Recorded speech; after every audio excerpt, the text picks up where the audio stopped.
96-98 का चुनाव जब हम लोग देखते थे 120% वोट लेना पड़ता था एनडीए के उम्मीदवारों को, तब चुनाव जीतते थे साथियों। और कांग्रेस पार्टी तो इससे भी अधिक थी। 90 के पहले के चुनाव में 150% वोट लाना पड़ता था। 97 में पूरे देश में पहला कोई मुख्यमंत्री यदि अपने पद पर रहते हुए कोई जेल गया तो वो भी बिहार ही था, कोई दूसरी पार्टी का सरकार नहीं था। लोग कहते हैं ना कि सीबीआई, ईडी, अरे भैया तो बिहार में सीबीआई और ईडी किसने लाया और किसकी सरकार थी? जनता दल की ही सरकार पूरे देश में थी, यूनाइटेड फ्रंट के नेतृत्व। बिहार में वो कहता है संविधान बचाना है जिसने अपने पूरे शासनकाल में कभी संविधान माना ही नहीं, अपने आप को राजा माना।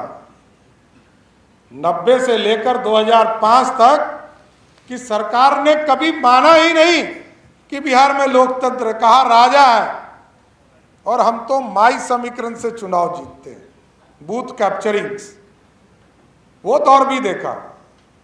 96-98 का चुनाव जब हम लोग देखते थे 120% वोट लेना पड़ता था एनडीए के उम्मीदवारों को, तब चुनाव जीतते थे साथियों। और कांग्रेस पार्टी तो इससे भी अधिक थी।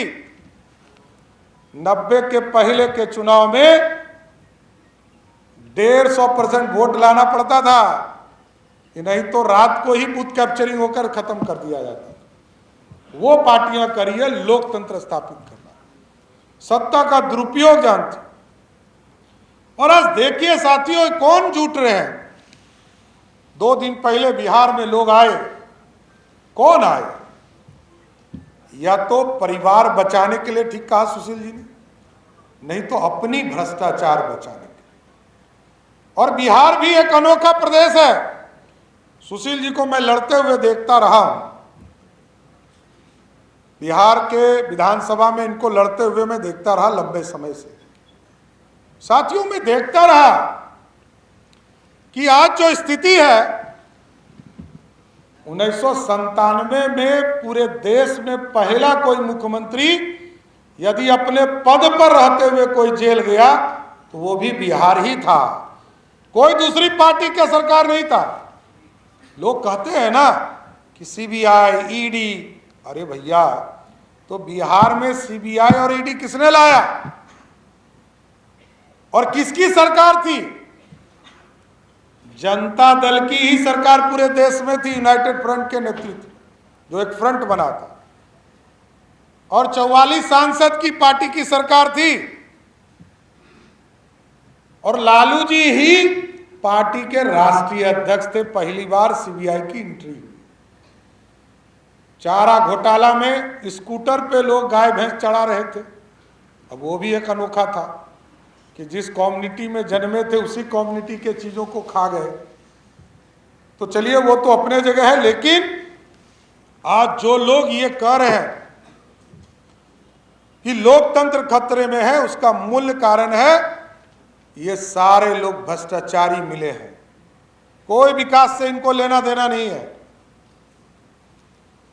आज यदि चाय के दुकान पर आप चले जाइए तो लोग कहेगा कि आरक्षण की बात कीजिएगा तो कहेगा कि अरे आरजेडी वाला सबसे ज्यादा आरक्षण का समर्थक है, 15 साल में आरक्षण नहीं दिया।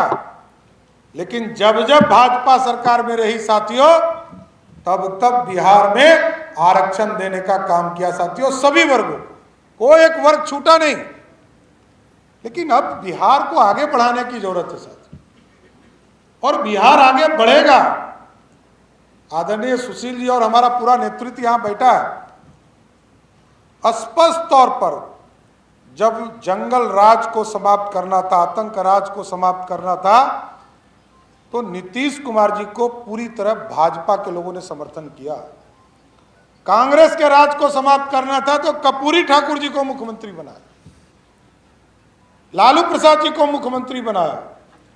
भाजपा जिस तरह डॉक्टर श्यामा प्रसाद मुखर्जी जी ने देश के निर्माण में बलिदान देने का काम किया, उसी तरह भाजपा के कार्यकर्ता बिहार में बदलाव के लिए सब दिन कुर्बानी देने का काम करते रहे साथी। इसलिए आज आपातकाल के इस महान पंचायत में पूरे देश में पूरी तरह यह चर्चा चल रही है, लेकिन हमको नीचे बताना पड़ेगा कि जो आने वाली पीढ़ी है इसको भी समझाना पड़ेगा कि आपातकाल में किन लोगों ने इस देश को लूटने का काम किया, किन लोगों ने पूरे देश पर अत्याचार करने का काम किया। क्योंकि यह भारत लोकतांत्रिक व्यवस्था वाला देश है और इस देश में आज देखिए दुनिया में हमारे प्रधानमंत्री जा रहे हैं, इसके पहले भी प्रधानमंत्री जाते थे।